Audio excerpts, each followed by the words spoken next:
I remember the sound of the gavel before I remember the faces.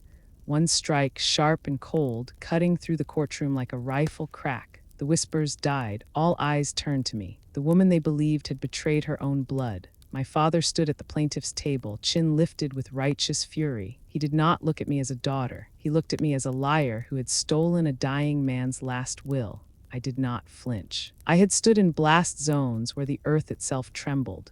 A Virginia courthouse could not shake me. Reporters watched, pens ready to carve their verdict. I heard someone murmur my rank with disbelief. Captain, as if the uniform I once wore was nothing but a costume I refused to take off. What none of them knew, not even my father, was that the truth I carried was heavier than any metal he thought I forged. I had not come to fight for land or inheritance. I came to stand for the man who taught me how to salute with honor. The man whose legacy they were mocking by dragging his name into this trial. Before this story begins, if you believe some truths are worth defending, stay with me. If you've ever been judged before you could speak, walk with me. And if you honor those who served in silence, I ask you kindly to like this video and subscribe to Military Revenge, so stories like mine are never left untold. They called me a fraud that morning. By the time I left that courtroom, they would call me something else. But first, they would have to hear the truth. I remember the church not for its hymns, but for the weight of its silence. The morning light filtered through stained glass, casting colors across the polished pews, yet nothing felt holy. It was my grandfather's memorial, a service meant to honor a man who carried scars from the Korean War and never once spoke of them as sacrifice. They came to praise him, but when I stepped inside, their eyes shifted and the air changed. I was not greeted, I was measured. I moved quietly along the side aisle, my hands clasped, my steps controlled the way the Marines taught me. A few heads turned fully, not to offer condolences, but to confirm I had truly come. Murmurs rippled like a current. She had the nerve to show up. That's her, the one who took everything. They didn't bother lowering their voices. Grief makes people soft. Suspicion hardens them. I took my place at the very back, behind the last row of pews. I did not deserve the front, they believed. Even my mother, seated near the aisle with a handkerchief clutched in her fist, could not turn to face me. My father stood at the front beside the folded flag, shoulders set with the rigid posture of a man who believed he now guarded legacy. He had not worn a uniform a single day in his life, yet in that moment he stood as if leading a funeral guard. To them, he was the rightful son. I was the infiltrator. When the pastor began his prayer, they bowed their heads. I watched. My grandfather believed in prayer, but not in ceremony. He once told me faith was not found in churches, but in men who kept their word when no one was watching. That was the man I came to honor, not the one they invented for their speeches. Halfway through the eulogy, I heard it, my name, or rather the accusation sewn into it. Captain Alina Ward, though some of you may know her by another reputation. I felt every gaze lift. The pastor hesitated, glancing at my father, who gave a silent nod. My presence had become part of the script. They would speak of honor while implying I had betrayed it. I kept my expression still. A Marine learns early that the face is a shield. Show nothing, and nothing can be used against you. But inside, I felt the tremor of a memory. The last time my grandfather looked at me, his hand pressing something small and metallic into my palm. "You carry it now," he had whispered. Not the land, not the name, the compass. They did not know about the compass. They did not know what he had entrusted to me. All they knew was the will, the estate, the signature they swore I had manipulated. To them I had stolen. To me I had obeyed. My father stepped forward to speak, his voice perfectly steady. My father was a man of duty, he said, though he served no flag. He believed in fairness, in legacy, in keeping what was earned in this world. He paused, letting the silence turn sharp. And he believed betrayal could come from those closest to us. A murmur moved through the congregation like wind. I had been called many things in whispers, but never before had someone carved it so cleanly into the air. Betrayer. In my own bloodline, I did not rise, I did not speak.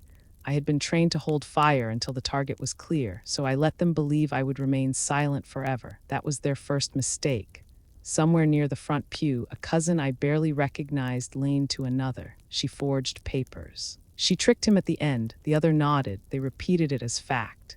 At that moment, I realized how stories spread, not by evidence, but by convenience. And there is nothing more convenient than blaming the one who refuses to defend herself.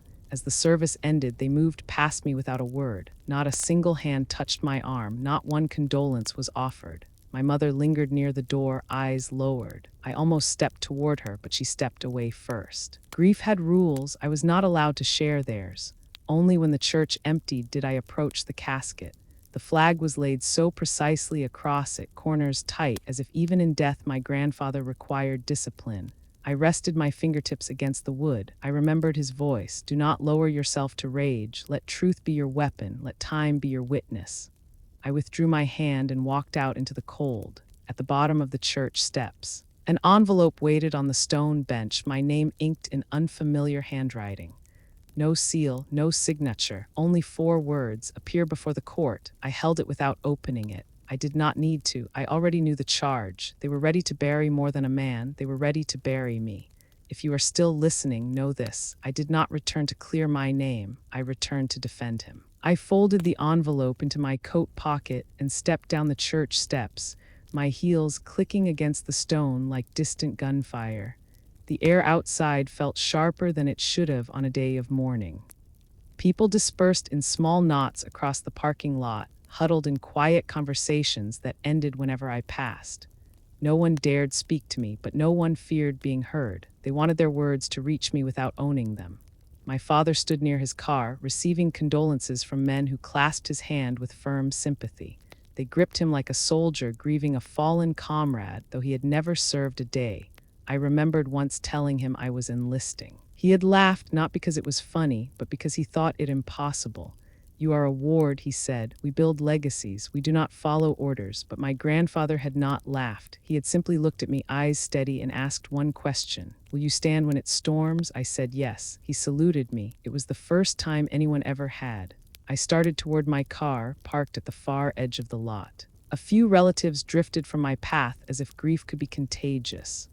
One of my aunts, a woman who once braided my hair at summer picnics, whispered loud enough for it to carry. She fooled him. Old men get soft. My cousin nodded. She always wanted more. They had rewritten my life into a motive.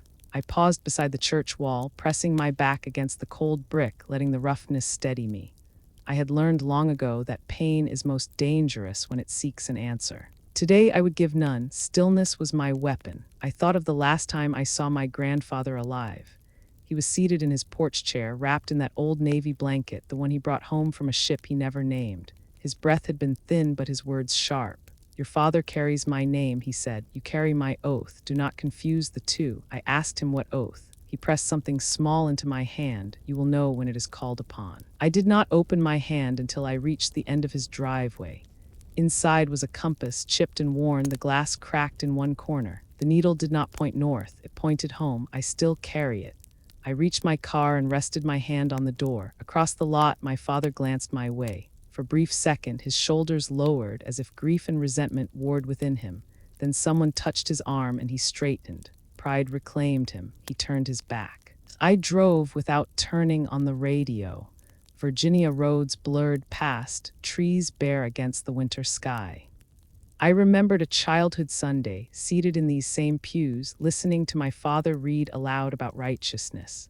I had believed him once, before I learned that righteousness without mercy becomes hunger for judgment. When I arrived home, the sun was sinking, washing the windows in amber. I set the envelope on the table without opening it. The house was silent, shelves lined with books I had collected over deployments. Above them hung my uniform, pressed and sealed in a garment bag. I had not worn it since Brussels, not because I feared shame, but because some battles required different armor. I walked to the mantel where his folded flag rested. I lifted it carefully, the fabric cool beneath my fingers. I thought of the courtroom whispers that would soon begin, the accusations, the eyes waiting for me to break. But I also thought of the Marines who had once stood at attention as I walked past them covered in dust and smoke. Their faces unreadable, their respect unspoken. They did not know my name then, only that I walked upright. A knock at the door broke the silence. I placed the flag back and opened it to find no one there. Only a second envelope slid beneath the mat. This one was unmarked. Inside was a single line, "You cannot hide behind silence forever." I closed my eyes. How little they understood. Silence is not my shield, it is my aim. I sat at my desk and finally opened the first envelope. A date, a courthouse, a demand for appearance. They were ready to strip everything down to accusation and rebuttal, but they did not know that I would not defend myself with protest. I would let evidence speak. I would let memory testify. Night settled, and with it came the old ache behind my ribs, the one I brought back from a desert I seldom named. War does not leave scars where others can see. Sometimes it leaves them in places where even you cannot reach. I poured a glass of water and sat in the dark, letting the house creak around me like an old ship. I was not afraid. If you are still here, listening, know this. They believed the battle ended with his burial. They had no idea it was only the first shot. I did not sleep that night. The house stayed quiet, but my mind kept pacing the same corridors it had walked for years. I laid the envelope beside the compass on my desk and traced the crack in the glass with my thumb. Even broken, it pointed with certainty. I remembered something my grandfather once said. A man can lose land and life, but if he loses his direction, he is already buried. I rose before dawn out of habit more than needed, and brewed coffee strong enough to wake the bones. There is a stillness at that hour that feels almost military, the world holding its breath before orders are given. I stood by the window and watched the faint line of morning merge with the fields. The courthouse date was inked in my mind. They believed this was justice. To me, it was an appointment with reckoning. As I drank, I heard my father's words from years ago, words that never left. If you walk out that door, do not expect it to open for you again. I had been 19, wearing a plain coat with my enlistment papers tucked in the pocket. I wasn't running away from home. I was walking towards something I could not explain. Discipline, purpose, the sound of boots that matched my heartbeat. He stood in the doorway, blocking the frame, not out of love, but out of ownership. You are a ward, he said. You do not take orders, you give them. I remember pausing, one hand on my bag. I do not need to give orders, I said. I need to earn them. It was the first time I ever saw his expression change, not anger, disbelief, like I had spoken a language he refused to understand. When I stepped past him, he did not follow. He closed the door. It stayed closed for years. I finished my coffee and placed the cup in the sink. My eyes landed on the folded uniform sealed in plastic. In that house, it was the only thing untouched by dust. I had worn it through mud, sand, and smoke. I had worn it when I held dying men who whispered home with their last breath.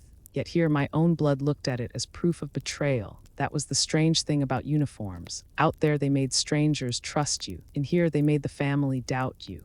I walked to the mantel and lifted a small wooden frame. It held a photo of my grandfather handing me a coin the day I graduated basic training. His back was straight. Even then, his fingers trembling only slightly. My father had not attended. He sent a card, 3 words, do not fail. It had no signature. Some people think war hardens you. It doesn't, it strips you until only the truth remains. I learned that in places where justice never arrived, where the wind carried the stench of what men are capable of. I brought those nights home, not in stories, in silence. That was my crime. I would not let them rewrite what silence held. Outside, a car door slammed. I glanced through the curtains. 2 men in suits approached the porch, holding documents. They were not law enforcement. They were courteous. They came not to arrest me, but to remind me, be there, be visible, be judged.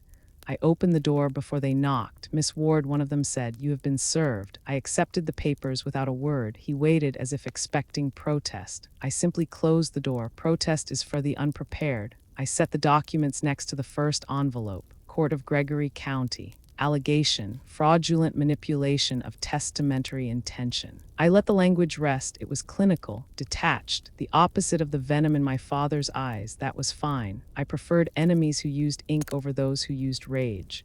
The day moved without sound. At noon, I drove to the cemetery. The wind moved through the headstones like it was reading names. I found his grave, freshly turned, the soil still raw. I knelt, pressing my palm against the earth. They think I took from you, I whispered. They do not know you left me something they cannot claim. I stayed as long as the cold allowed. Before leaving, I placed the unsealed envelope at the base of the marker. Let them think I walked alone. They will learn who sent me. Driving back, I sensed it, not fear, but the weight of what was coming. War is never loudest in battle. It is loudest in the pause before. I tightened my grip on the wheel. They believe this is about inheritance. It is not. It is about inheritance of truth. And I will not yield. If you want the truth to stand, follow me. The field is not the only place a soldier fights. I drove home in the fading light, the road stretching empty ahead like a promise I had no choice but to keep. The sky held that dull copper glow, the kind that lingers before evening and concedes to darkness. It reminded me of deployment evenings when you could not yet rest because the night had not fully claimed the horizon. You wait, you watch. You steady your breath. I had learned to live in that hour between. The house greeted me with silence. Inside, everything remained where I had left it, untouched by grief or accusation. My boots left faint prints across the floorboards. I paused at the doorway to the living room. There on the wall hung the only photograph that had ever included the three of us, my father, my grandfather, and me. I was 11, holding a wooden rifle my grandfather had carved. My father's smile looked fixed. My grandfather's hand rested on my shoulder. Even then, I remembered thinking I belonged more to his hand than to my father's gaze. I sat down, not out of exhaustion, but from the weight of memory rising uninvited. There had been a dinner once, years before the uniform, before Brussels, before this fracture was complete. My father is at the head of the table, lecturing about profit margins and company futures. My mother passed dishes without speaking. I had told him then that I intended to apply to the Naval Academy. He did not shout. He laughed softly, like someone amused by a child's foolish dream. "You carry my name," he said. "Do not disgrace it with fantasy." My grandfather had set down his fork with deliberate care. "Let her speak." My father shook his head. "She is a ward. She is meant to lead a legacy, not lose herself to strangers' commands." My grandfather leaned forward, eyes sharp. "Legacy is not given. It is earned, through service, through cost." My father's face reddened. "Service is for those who cannot build." My grandfather stood. He was still a tall man then. "You mistake building for ownership. You mistake worth for obedience. She owes you nothing." It was the only time I saw them as enemies. My father left the table. My mother followed without a word. My grandfather remained, placing his hand over mine. "You will choose storms, Alina, but do not choose them in shame. Choose them in truth." The house now felt smaller than it ever had, though I had once returned here from places that no map could soften. I rose and lit a single lamp. Its glow touched the edges of the room, leaving corners in shadow. In those shadows lived every unspoken word my mother never uttered. She had never defended me, but she had never condemned me either. Her silence had not been betrayal, it had been surrendered. I opened the court notice again, not to read it, but to face it. Fraud, manipulation of testamentary intent. Words meant to sterilize the accusation. What they truly meant was liar, thief, traitor to blood. A lesser woman might have pleaded. A louder woman might have raged. I would do neither. I had not been trained to beg. I had been trained to stand. Outside, the wind pressed against the windows, low and steady. In the military, we used to say storms spoke in the language of warning. Out there, you listen or you die. In here, most people never listen at all. That was the difference between those who served and those who judged service. Out there, danger humbles you. In here, pride inflames. I walked to my desk and removed the compass from its drawer. The cracked glass caught the lamplight. I closed my hand around it until the metal warmed. He had given it to me without instruction. He trusted I would understand when the time came, and I did. This was not about property. It was about a promise. He had seen something in me my father still refused to name. Strength, perhaps, or defiance, or simply the refusal to bow. A distant bell tolled from the church I had left hours before. I imagined my father still there, gathering sympathy, crafting his narrative. The dutiful son, the betrayed heir. He would never say my name, only she. She did this, she took it, she lied. That was his war, a war fought with reputation, not reason. I closed the compass and held it against my chest. A thought came to me then, clear as any order given in the field. I would not enter that courtroom to salvage dignity. Mine was intact. I would enter to defend him. The man who had once saluted a girl everyone else dismissed. If you are still listening, remember this. Blood may name you, but honor defines you. And when they strip everything away, it is the only truth worth standing for. I used to believe the hardest battles were fought in deserts or mountains, far from home. I was wrong. The first battle I ever lost was in my own kitchen, long before I ever wore a uniform. I was 17, standing at the sink with my sleeves rolled, rinsing plates while my father sat at the table behind me, reading the ledger of the family business. He spoke without looking up. "You sent in the application anyway. It was not a question." I kept rinsing. He turned a page. You think war is noble. You think uniforms make heroes. They do not. They make graves. I wanted to tell him it was not the war I was chasing. It was for a purpose. A reason to stand when standing meant something, but he would not hear it. In our house, faith was measured in inheritance. Loyalty was proven through obedience. I had already failed both. He closed the ledger. You will withdraw that application. I dried my hands. I will not. He rose slowly, as if giving me one last chance to correct myself. You are a ward, he said. You are born to lead a legacy, not die for strangers. I turned to face him. Legacies are not born, they are built. He stared at me as if I had spoken blasphemy. My mother at the stove did not move. She held the spoon above the pot without stirring. She knew this would change everything. My grandfather entered then, drawn by the echo of something breaking. He looked between us, not confused, only resigned, as if he had been waiting for this moment.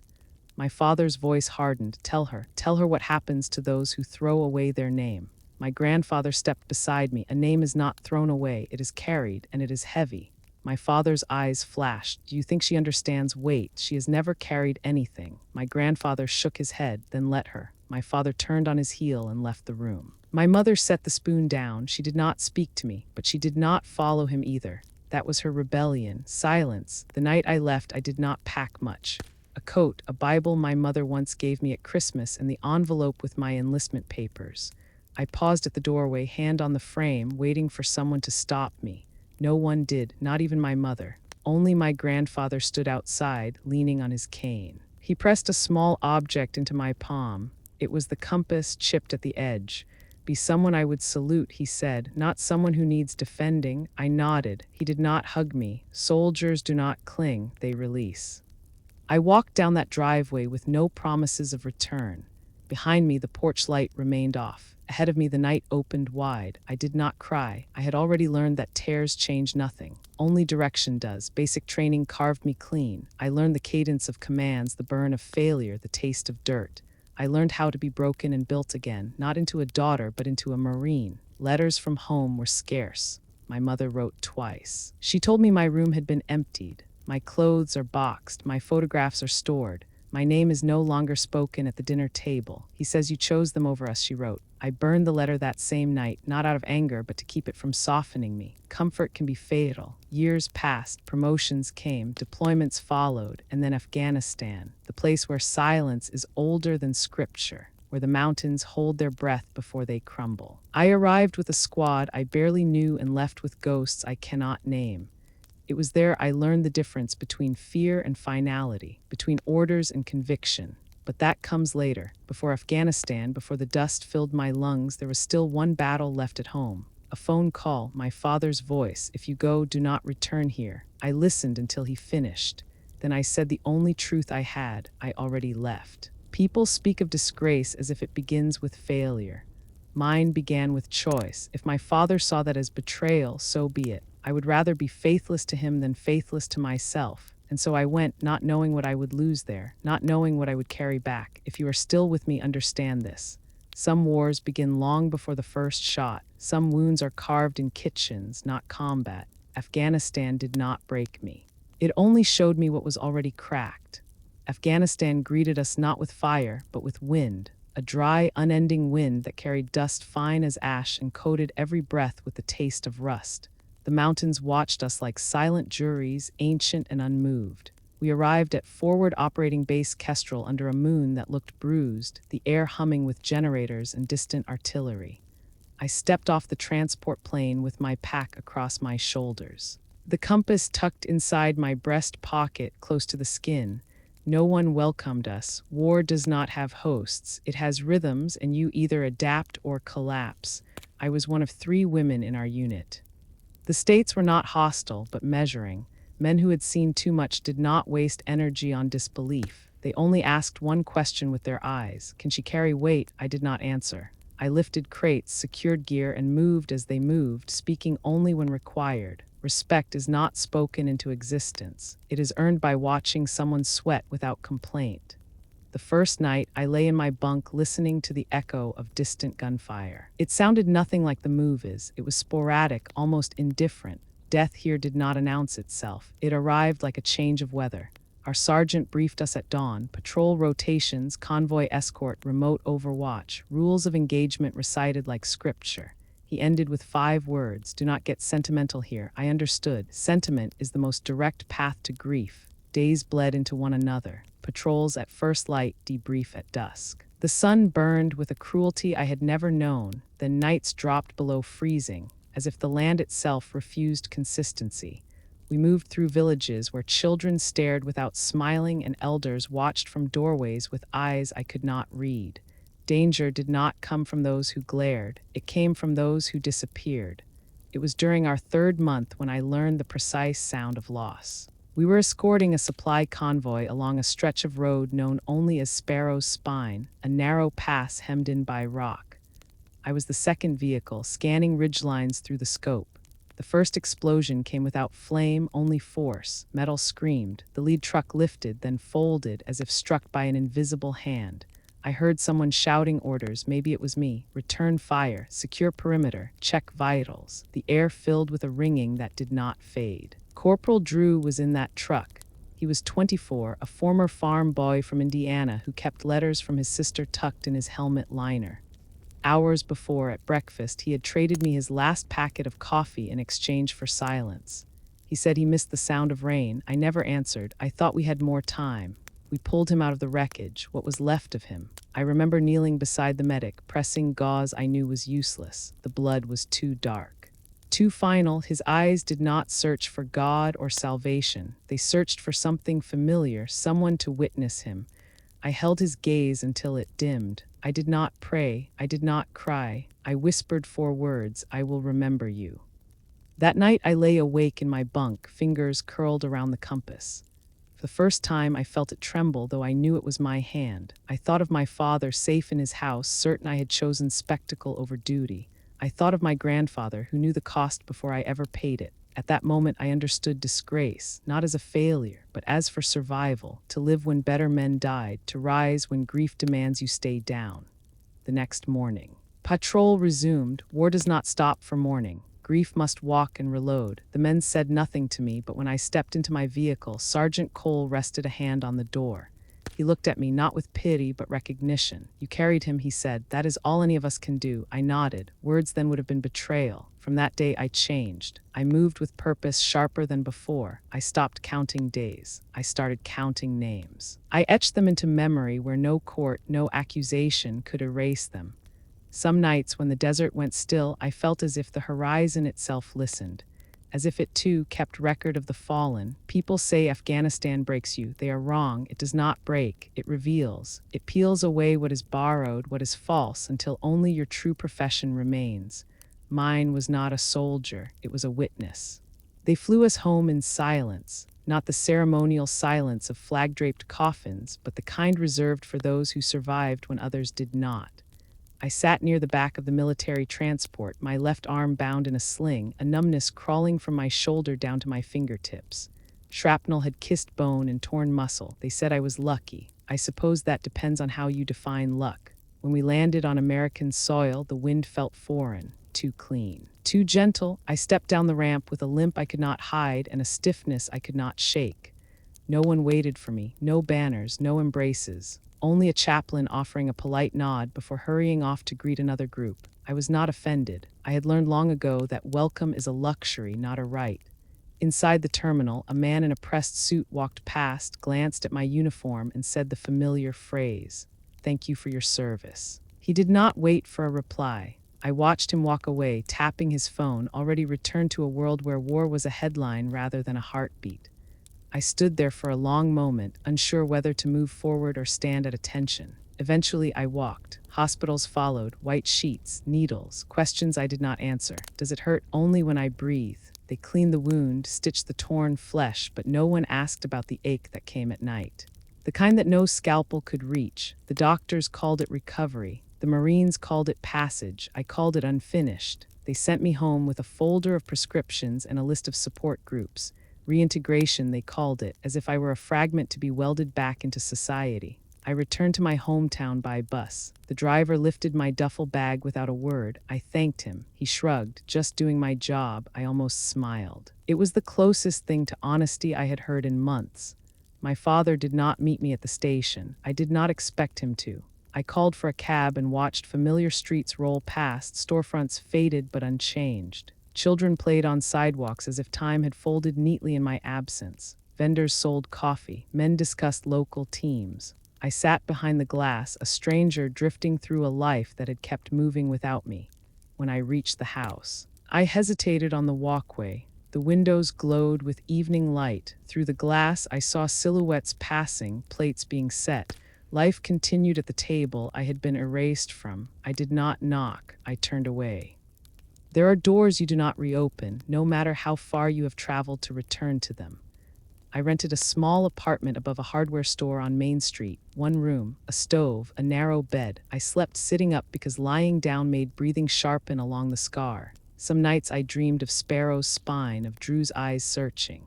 Other nights I dreamed of nothing, which frightened me more. Emptiness is heavier than memory.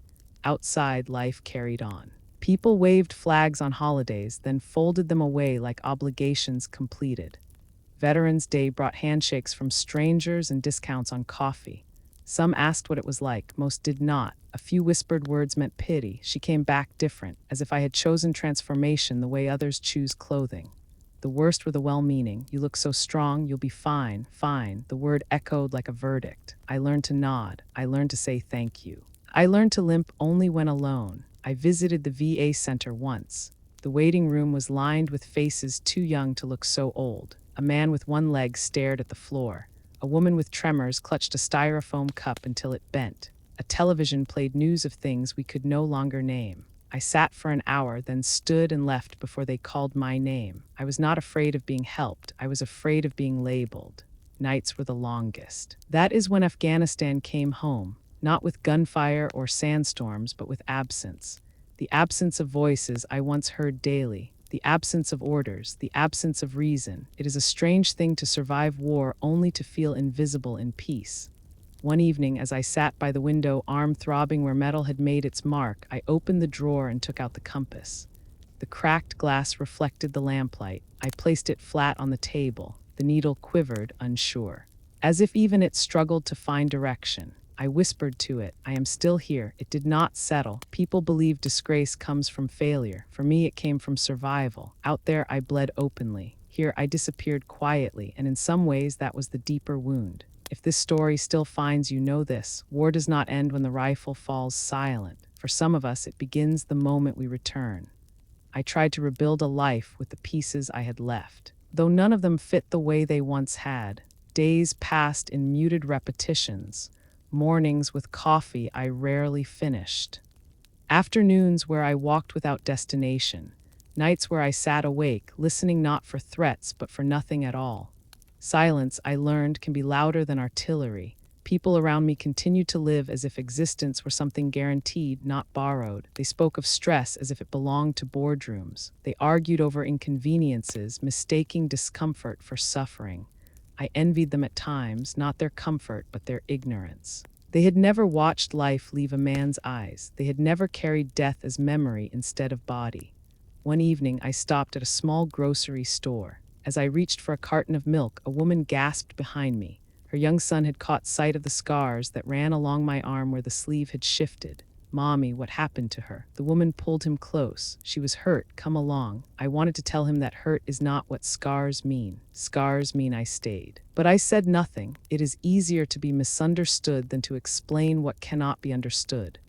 Neighbors called me disciplined. Landlord called me quiet. The cashier at the pharmacy called me ma'am. Not one called me by my name. Outside of uniform, I became no one, and in that anonymity I began to fade, not as punishment, as a fact. It was my grandfather who pulled me back, not in flesh, but in memory.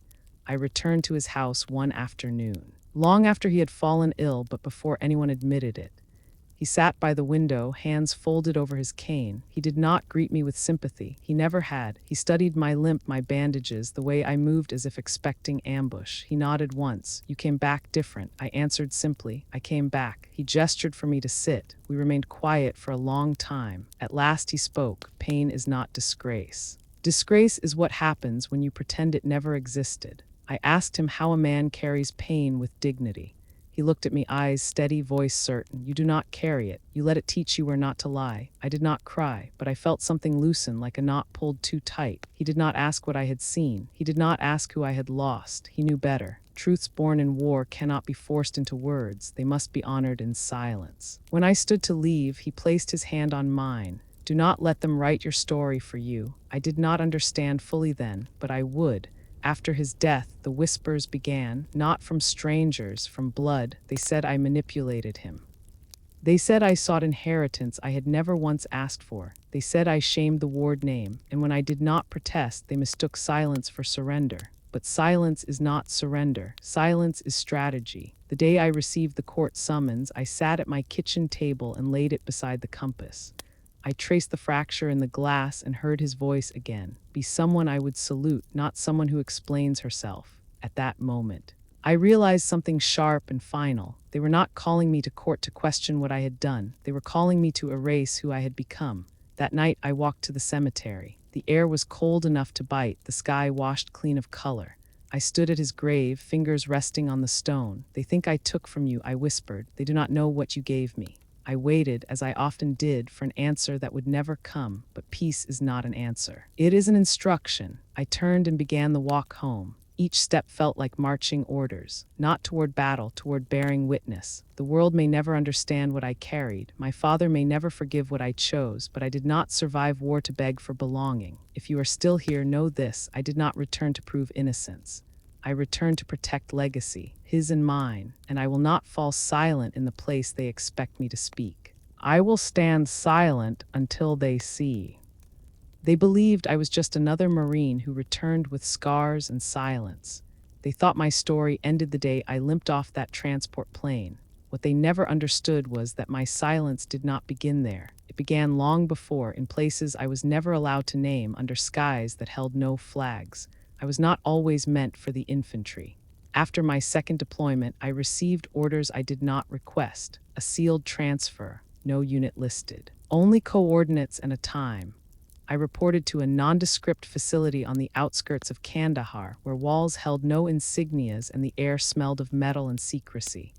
The man who met me wore no rank. He examined me the way men examine weapons. Efficient, detached. He asked only one question. Can you disappear? I answered yes. That was how I entered the NATO intelligence program, though no paper ever declared it so. We were not soldiers. We were instruments, assets sent into regions even diplomats would not acknowledge. Our mission was not conquest, it was knowledge. Find what threatens in the dark, remove it before it learns to speak. They taught us how to blend, how to vanish, how to breathe without disturbing dust. We studied faces, dialects, the tilt of a hand that could betray an ambush. We learned patience beyond anger, endurance beyond pride. Gunfire is loud, but death, when chosen, is quiet. I learned to live in that quiet. My first operation took me beyond the border into a village carved into stone. A target moved there, a man whose name shifted with each language but whose violence did not. He had orchestrated bombings across provinces and sent boys with vests into marketplaces. My task was not to kill him, it was to confirm him. A name, a face, a pattern, proof so that others could strike. For 3 days I walked among strangers. Face veiled, hands stained with the dust of their roads. I watched children fetch water. I watched men whisper at dusk. I saw him only once. He was older than I expected, thinner. He sat beneath a tattered awning, drinking tea from a chipped cup. His eyes were calm, calculated. I memorized every angle, every scar. When he looked up, I did not look away. Some part of him sensed me, but recognition is not certain. I slipped into the alley before certainty could kill me. When I returned, I delivered my report with no flourish. Coordinates, movement, time of vulnerability. They marked him as confirmed. Days later, I heard the strike came at night. No child was harmed. The building crumbled without flame. Intelligence, not chaos. It was the only success I have never questioned. But missions like that do not grant medals. They erase identity. For security, I was never debriefed into the record. Officially, I was stationed at a communications base. My service file states administrative liaison, nothing more. I became a ghost in my own history. Among civilians, I bore the look of a soldier. Among soldiers, I bore the silence of something else. Some suspected, none asked, except one. My grandfather, he never demanded details. He never asked who or where or why. but once when I sat at his table after returning from a mission, he studied my hands. They were steady, but my eyes were not. He reached across the wood. "You carry names you cannot speak." I looked at him, startled. He nodded. "I have carried them too." I did not deny it. I could not. He closed his eyes and said, softly, "It is not glory to walk unseen, but it is an honor. Do not let them shame you for it." That was the last conversation we had about war. He never asked again. He never needed to. He was the only living man who knew I had served in the shadows. And now, in that courtroom they have chosen, they will demand proof. Proof I am not what they call me. Liar, thief, betrayer. But how do you prove what was never written? How do you defend actions you are bound never to reveal? They do not know the truth. They do not know I kept their world intact while forfeiting my name. They do not know the cost of oaths that forbid explanation. But they will, not in anger, in revelation. There was a mission I was never debriefed from, the kind that exists only in glances between those who survived it. It was winter in the mountains. The kind of cold that gnaws at bone and waits patiently for hesitation. We had been tracking a courier believed to be linked to a buried network of insurgent cells. He was not a lighter, not a fighter. He was worse. He was a messenger. 3 of us moved through the ravine at dusk, no insignia, no identification beyond a cipher we carried in our heads. A NATO colonel, embedded in our section as an observer, insisted on joining reconnaissance. He was not built for silence. Every footstep he took seemed to crunch louder than snowfall, but he outranked us all. Rank means nothing to terrain. The mountain decides who leads. We found the courier near a cave, speaking softly with 2 armed men. We waited, listening, assessing. 1 hand signal, 2 targets, 1 confirmed asset, extraction required, but something slipped. A branch, a breath, I will never know. They turned before order was given. Gunfire erupted, wild and close. The colonel froze, eyes wide, unable to drop. Training cannot be borrowed. When fear takes root, instinct follows truth. I moved before I thought. 3 shots, 1 body fell, the second ran, the courier vanished. A round tore into my side. Heat bloomed, thick and immediate. I stayed upright long enough to drag the colonel behind rock. His hands trembled against the stone. I remember his whisper. "They said you were a liaison." I said nothing. We held position until extraction. I kept pressure on the wound, watching blood soak into snow. When evac arrived, he tried to speak my name. I stopped him with a look. If he spoke, he jeopardized everything, not just me, the program. The intelligence web is built on secrets. His mouth closed. That was the day he understood the price of shadows. Back at the compound, I was treated without record. Medics moved in silence, unmarked uniforms tending to wounds they would never log. He visited once. The colonel. He stood at my bedside, hat in hand, eyes unable to meet mine. Finally, he said, "You saved my life." I replied, "You will never say that again." He nodded. I never saw him after that. In the weeks that followed, I watched from a distance as he received commendations for survival. Quiet presentations, private handshakes, no mention of the woman who kept him breathing. I did not feel bitterness. I felt clarity. Some served to be seen, others served so others can remain blind. They rotated me out months later. No parade, no citation. Only a flight to another war, another map, but something lingered, not glory, witness. A truth I could not claim. Yet could not forget, there is a cost to serving in silence. You return home and find the world deaf to everything you cannot say. People ask what you did. You say logistics. They ask if you saw combat. You say sometimes. They ask if you were afraid. You say fear is irrelevant. They do not understand. They nod politely. They walk away. And so you let them believe what they want to believe, that you served like anyone else, that you came back like anyone else, that your scars are merely flesh, because to correct them would require confession, and confession would require betrayal, not a country of oath. My father once asked why I never spoke of what I had done. He assumed shame or emptiness. He never considered duty. My grandfather did. He saw it in my posture, the way I never sat with my back to a door, the way I measured rooms before entering. Once he said to me, "Men who serve quietly are often mistaken for weak. Until the moment strength is required, then all noise ceases." I held onto those words long after his voice faded. They became armor. And now, as I stand on the edge of legal judgment, accused by those who claim to know me, I keep one truth close. They believe I am silent because I am guilty. They will learn I am silent because I am bound. The day may come when I break that seal, when I open the box he left me, when their accusations force the hand they should have left closed. And if that day comes, they will not be prepared for what absence will be. If you are still listening, remember this. Some legacies are spoken, others are locked behind steel, and when opened, they do not ask for forgiveness. They demand recognition. Recognition does not always arrive with applause. Sometimes it comes in the form of a quiet nod from someone who has watched you bleed without asking where the wound came from. For me, it came from my grandfather, long before I realized he had been preparing me for a reckoning I could not yet name. It was late autumn when I visited him for the last time before his health began to fail. The leaves had turned brittle, clinging to branches like soldiers refusing to abandon their post. He sat on the back porch, wrapped in his old navy blanket, the one with edges frayed from decades of service. I remember the way his eyes followed me, not with expectation, but with understanding. Few people look at you that way, even fewer survive too. We did not speak of war, we never did. Instead, he asked if I still carried the compass. I told him I did. He nodded, as if confirming something only he could see. Then he said, "You will be asked to justify yourself one day, not by enemies, by those who should have defended you." I raised my eyes. He held my gaze. "When that day comes, do not argue, reveal." I thought he meant resolve. I did not yet know he meant evidence.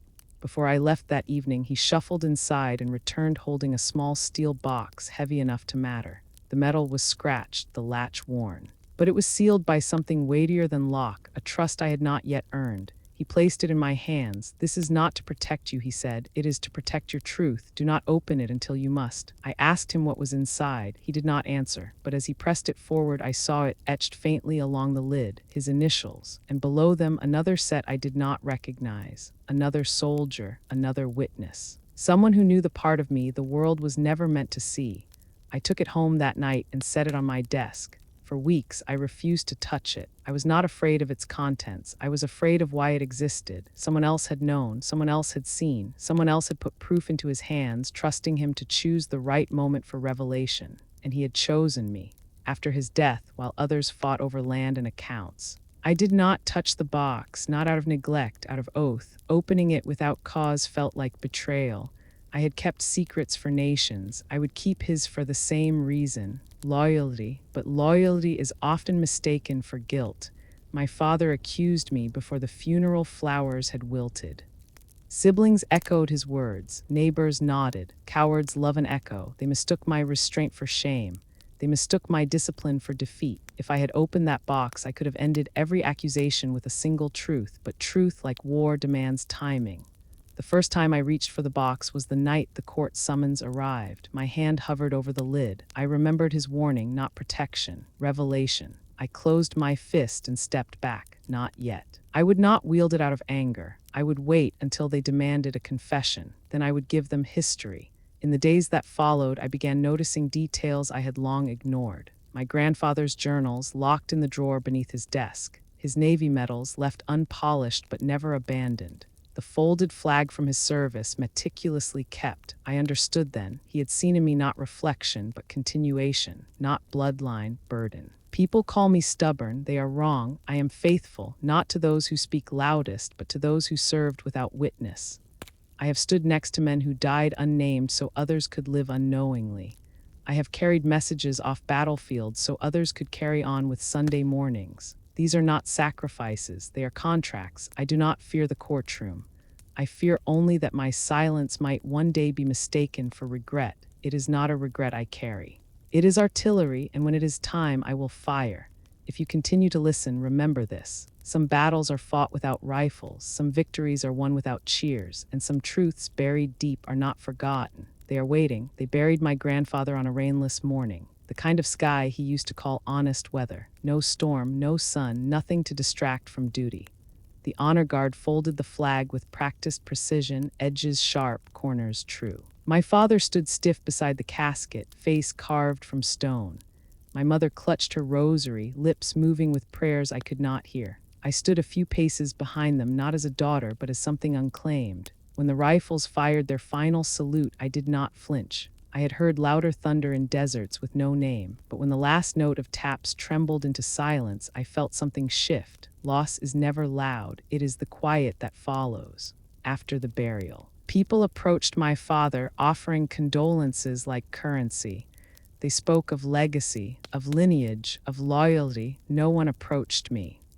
Grief, I've learned, often follows bloodlines, but honor follows choice.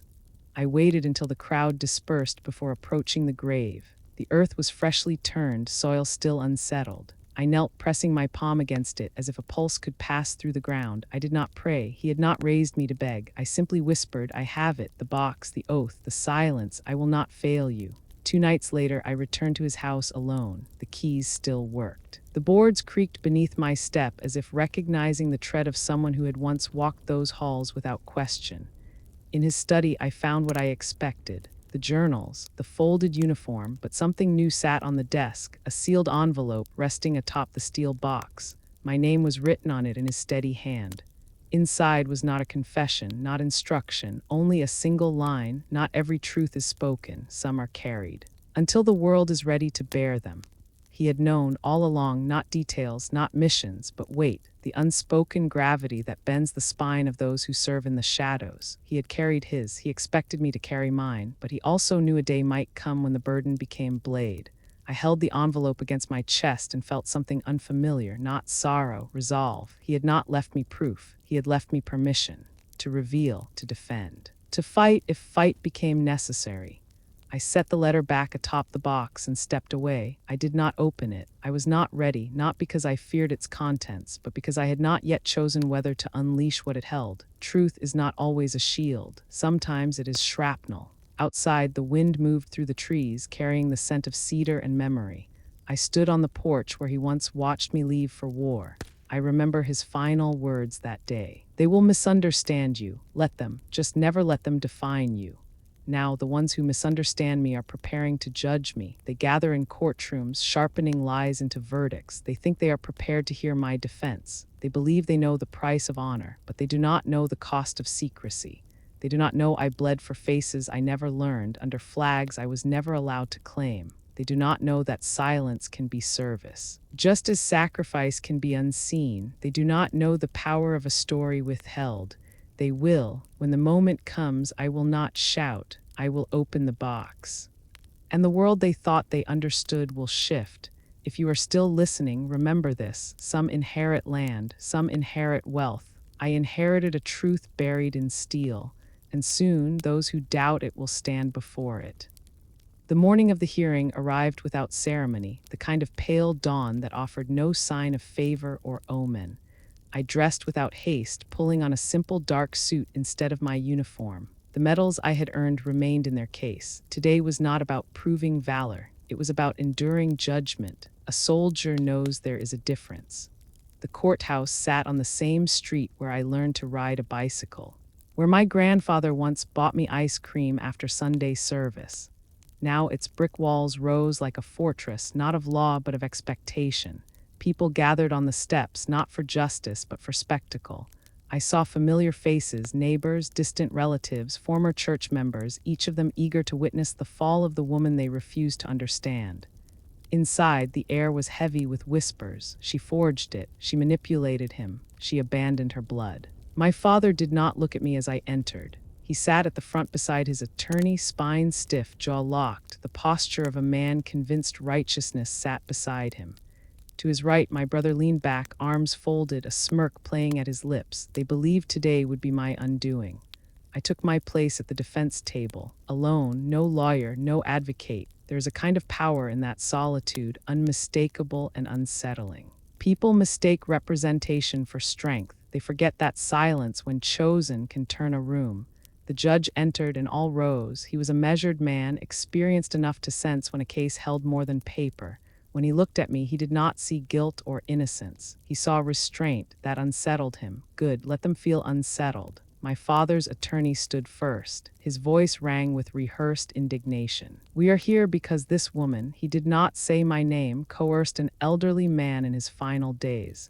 She orchestrated a will change while overseas, taking advantage of trust to secure personal gain. He paced slowly, letting each word drip like poison. She seeks to wear the mask of service while betraying family. Service cannot excuse deceit. I watched without blinking. It is a tactic they do not teach in law school, how to let accusation suffocate itself through excess. He He produced documents, charts, and bank records. He called it evidence. Evidence, I had learned, is often just belief dressed in ink. When he finished, my father stood. He did not look at the judge. He looked at me. There was no tremor in his voice. You abandoned this family.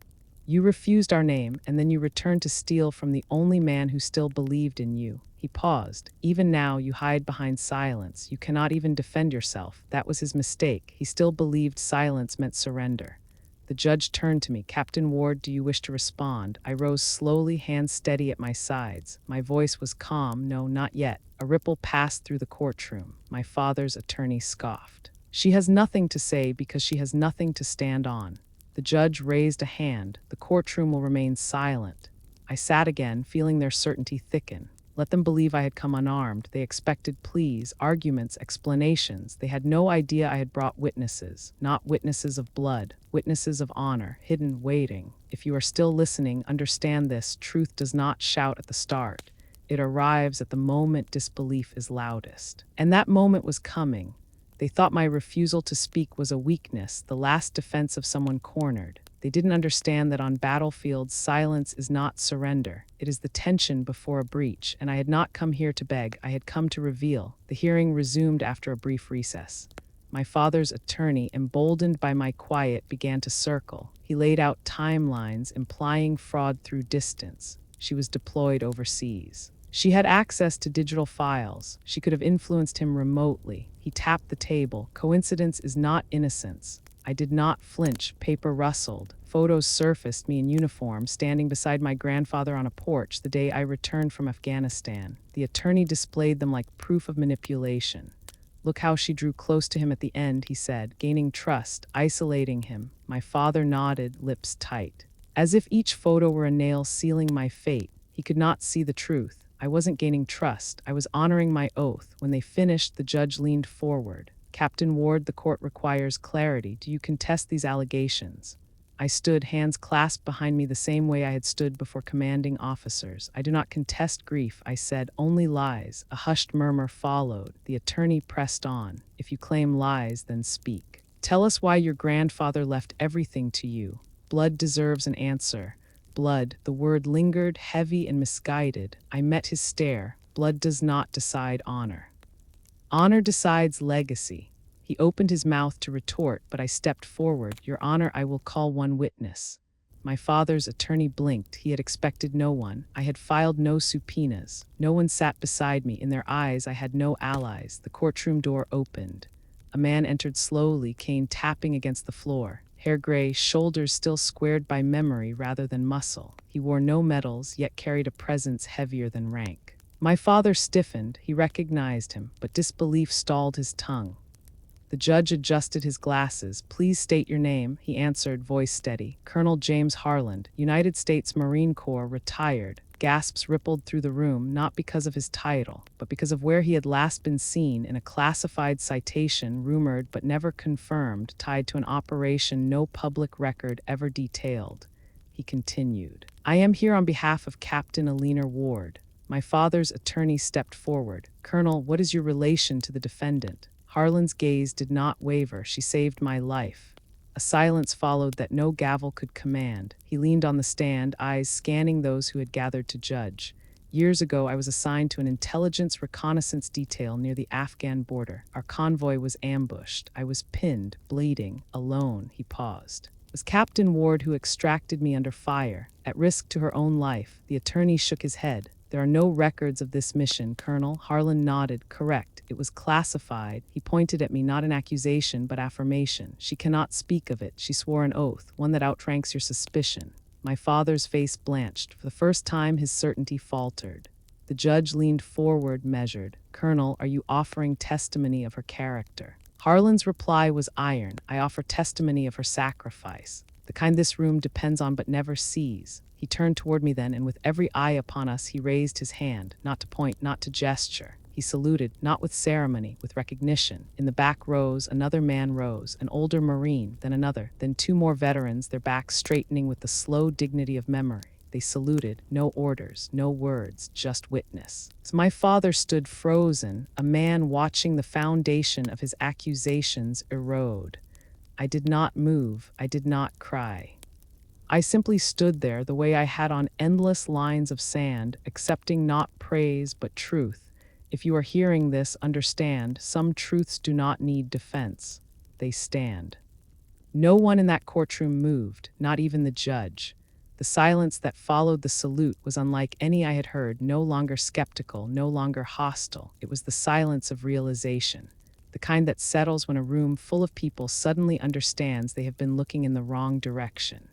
Colonel Harland lowered his hand and stepped back without another word. He did not need to speak again. His presence had already rewritten the air. The judge leaned back slowly, eyes fixed on me with a regard that had not been present when I walked in.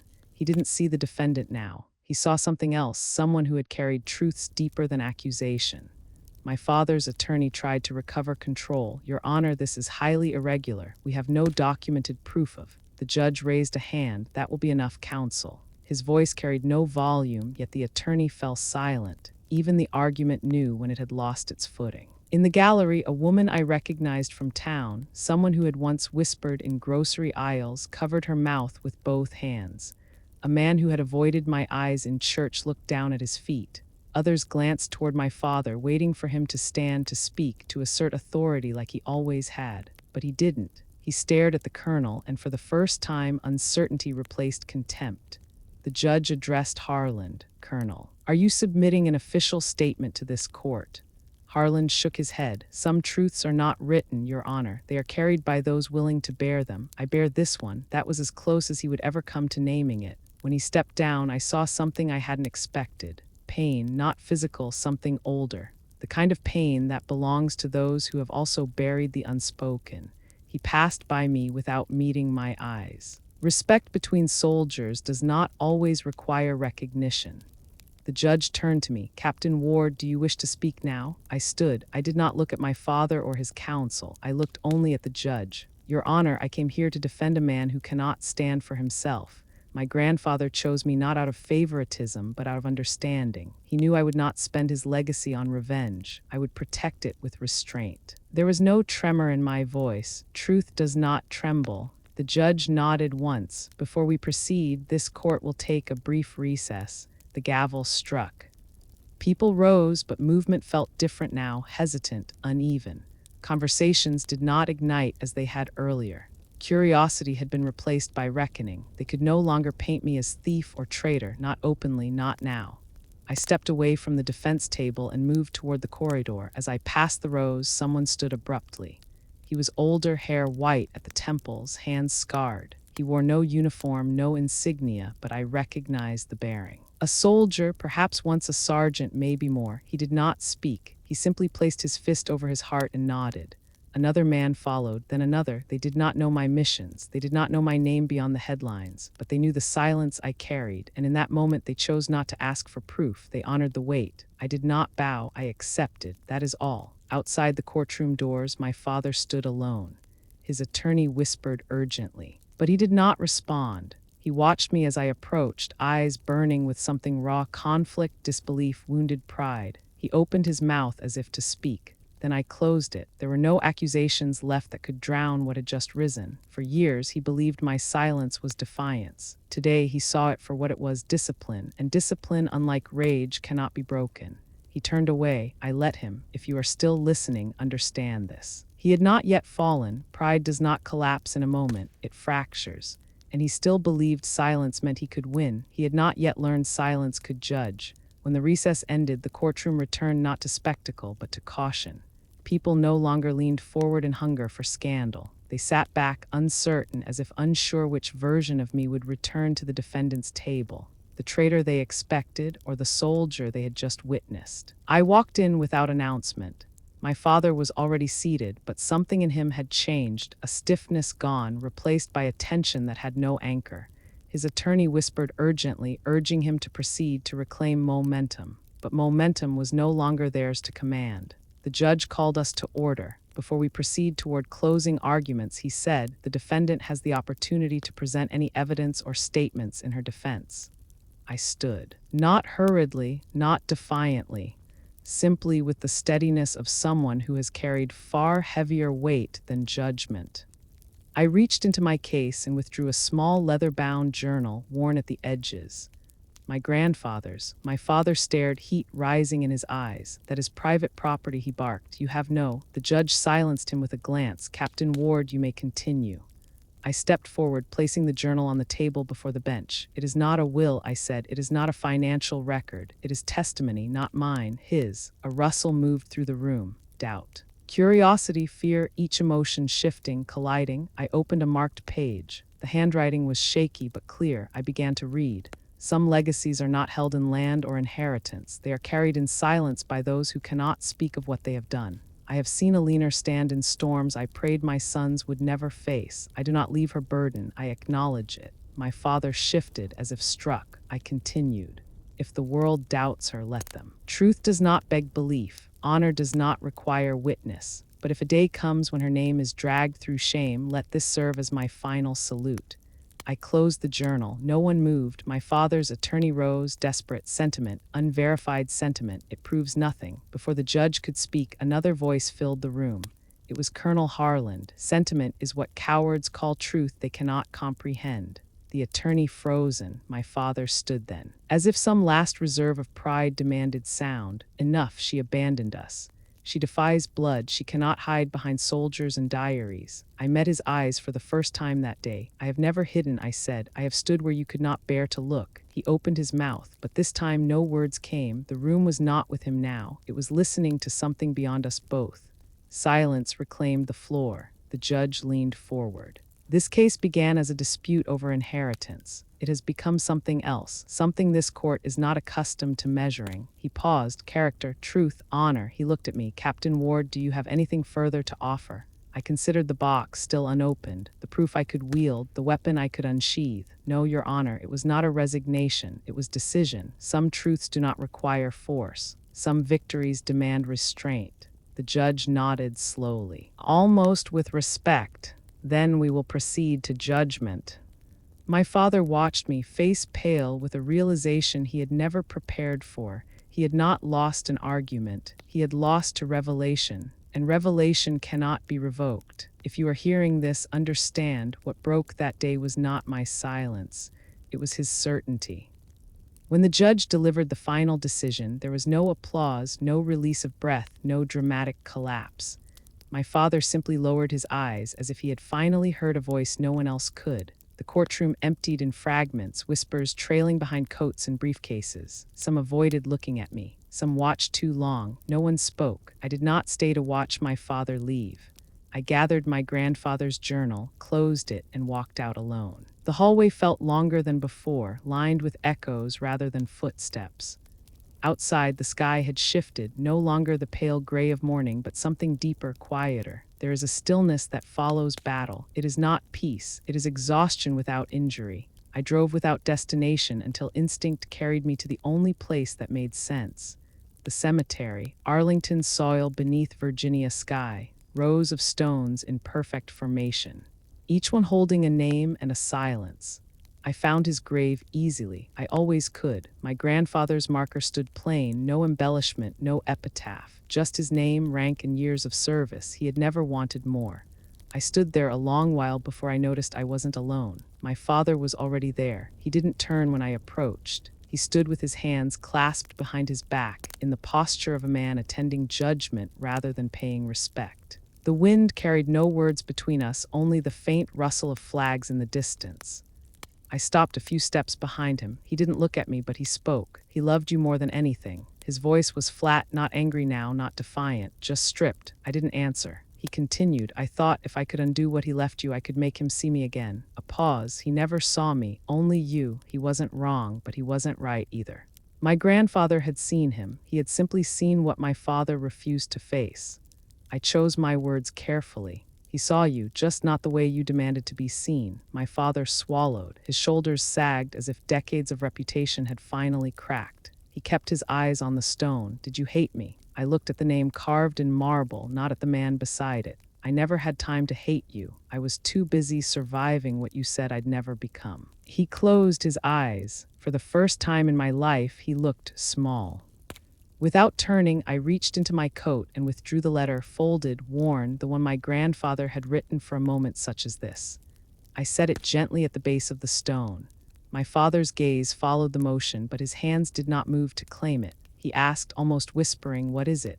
His words were not entitlement, not anymore, they were permission. I answered the way my grandfather once had to me. Not every truth is spoken, some are carried. He nodded slowly. "I thought you came here to tell me I was wrong." I shook my head. "I came here to let you see it for yourself."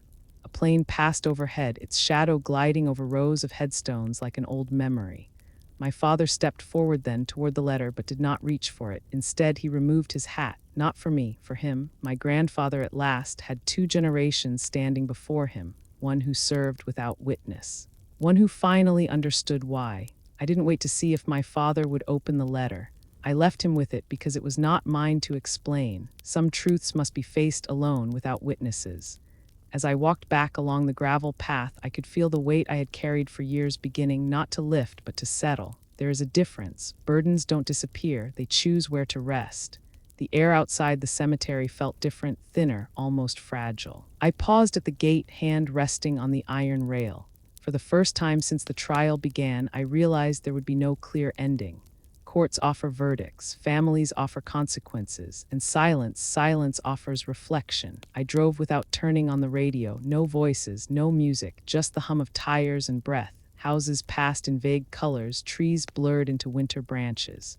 I wasn't thinking about the courtroom or even my father. I was thinking about him, the one whose grave I had just left, the man who had trusted me with a legacy he knew I might be forced to fight for. He once told me, when the world questions who you are, don't hand them your wounds, hand them your endurance, and I had, not with speeches, not with fury, with restraint. At home, I placed the journal back in its drawer. The box remained on my desk, unopened still. People might ask why I never revealed what was inside. Why? Even after proving myself, I kept its contents sealed. The answer is simple, because proof is not always meant for defense. Sometimes it is meant for inheritance. That night I sat alone at my kitchen table and wrote a letter of my own, addressed not to my father, not to my accusers, but to a future I would never meet. Young soldiers, perhaps, ones who would one day carry quiet scars and wonder if silence meant invisibility. I wrote, "They will call you forgotten. Let them. Memory is not held in headlines. It is held by those who carry on." I sealed it and tucked it beside the journal. The phone rang once. I let it ring. Twice. I let it fade. Forgiveness is not an answer. It is a distance traveled. My father had only just begun to walk it. In the days that followed, people I once knew crossed the street to avoid me, not out of disdain now, but discomfort. They didn't know what to say. How do you greet someone who refused to play the role written for them? Some called me brave, others called me stubborn. Both missed the point. I was neither. I was steadfast. And steadfastness unnerves those who rely on noise to be heard. A week after the trial ended, I received a letter. Handwritten, no name, only a line. I served 2. Thank you for standing when I could not. No signature. I did not need one. There are those who serve in shadows not because they must, but because light is too careless. I kept that letter, not for pride, for recognition, not mine, theirs. On a quiet morning, I returned to the VA center. I hadn't been there in months. The corridors smelled of coffee and disinfectant, familiar as an early watch shift. A young Marine sat in the waiting room, tapping his foot, hands clasped too tight. I recognized that posture, the tension of someone who has survived what he cannot name. He looked up as I passed. Our eyes met. He didn't know me, but he recognized me. Not who I was, but what I was, a survivor of something unnamed. I nodded once. He nodded back. And that was enough. If you are still listening, understand this. Vindication does not roar. It does not triumph. It endures. I returned to the VA center on a Tuesday morning. No one announced my arrival. No one stood to greet me. That was exactly how I wanted it. The automatic doors slid open with a tired sigh, the same way I had felt for years but refused to admit.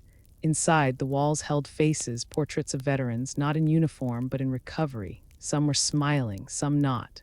I had walked past those frames countless times, but that morning they felt different. Not like memories, like mirrors. I signed in at the desk. The young clerk looked up, recognition flickering but unnamed. She didn't know my story. She only saw what others had begun to notice, a woman who carried silence like a second spine. She smiled gently. Room 12, group session just started. I nodded, but I didn't join them, not yet. Therapy wasn't always found in circles. In the hallway, a Marine sat alone on a bench, late 20s. Buzz cut grow out uneven, hands locked between his knees. His leg bounced in small, agitated tremors. I recognized every flicker in his eyes: hypervigilance, exhaustion, distrust. He stared straight ahead, pretending not to wait for anyone, but hoping someone would sit beside him. I didn't ask his name. I didn't tell him mine. I simply sat. We stayed that way for a long while, facing an empty wall. He finally spoke, voice rough. "They keep asking me what I saw. What I felt, but I don't have words for it." I nodded slowly. Some things don't live in words, they live in the body. His shoulders eased. No relief, just recognition. He glanced at me. "Did you ever lose who you were?" I didn't answer right away. Instead, I asked, "Did you ever come back different and no one noticed?" His eyes closed. That was his answer. When he opened them again, they looked older, less alone. We didn't speak after that. We didn't have to. Not all wounds bleed, some echo. Later, I walked the corridor past closed doors where others were sharing their stories, not publicly, carefully. There were no uniforms here, no rank, only survivors trying to remember how to live among the living. Some would speak today, some would never speak at all. Both were fighting. In the lounge, an older veteran sat with a chessboard, pieces half arranged. His hair was thin, hands veined. He didn't greet me. Just nodded toward the other chair. I sat. He moved a pawn, I moved mine. We played in silence. I lost twice. He didn't smile. He only said, "You'll get it back. Timing's off." I knew he wasn't talking about chess. When I left the board, he spoke once more. "You served somewhere quiet, didn't you?" I paused. "In the kind of places that don't make books." He nodded. "The kind they forget until they need them again." I met his eyes. The forgotten remember each other. Back in my office, if you could call it that, I found a stack of files waiting. Not missions, not orders, just names. Men and women drifting between nights they couldn't sleep and days they couldn't enter. I traced a hand over those folders. It wasn't a pity I felt, it was recognition. I opened the first file and began reading, not to treat them, to understand where to begin. Healing, I'd learned, wasn't a rescue, it was a presence, and presence was the one weapon I still knew how to wield. Near the end of the day, I stepped outside. The flag in front of the center stirred faintly. I remembered my grandfather's words: "Honor is not noise, it's endurance." I had spent my youth chasing battles. Now I would spend my years keeping others from falling into them. As I turned to go back in, I caught sight of someone parked in the far corner of the lot. A familiar silhouette. My father. He didn't approach. He didn't wave. He just sat in his car, watching the building, face unreadable. He wasn't ready to face me, but he was trying to understand me. That was enough. The weeks after the hearing passed without headlines. The town, so eager to witness scandal, quickly returned to weather reports and grocery sales. No one asked about the verdict. They only asked if it was true. The world rarely seeks justice. It seeks certainty. I found a rhythm at the VA center. Early mornings, coffee brewed too strong, check-ins with men and women who never admitted they needed them. Some days I spoke. Some days I only listened. On the hardest days, we said nothing at all. Survival, I had learned, is not always a loud act. Sometimes it is the quiet decision to show up. One afternoon, I found the young Marine again, the one who couldn't name his ghosts.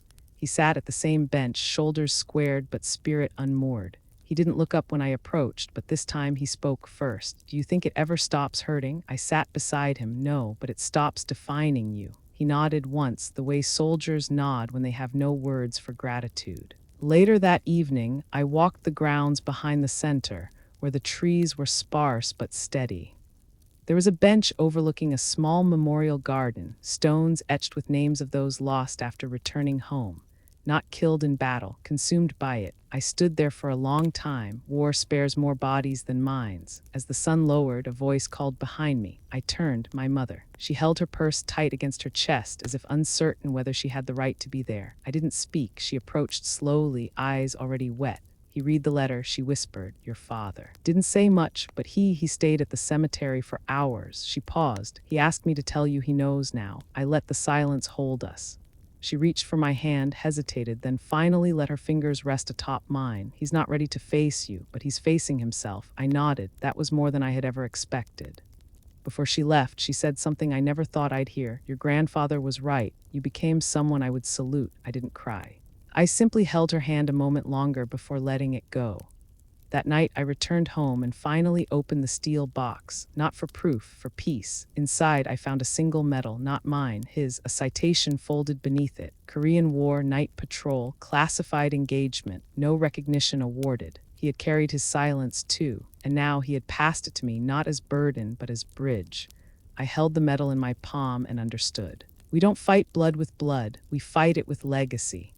In the closing light of day, I placed the box back on the shelf, not hidden, not displayed, waiting for whoever would one day inherit what words could never carry. That night before sleep took me, I recorded one final entry into the journal I had begun during deployment.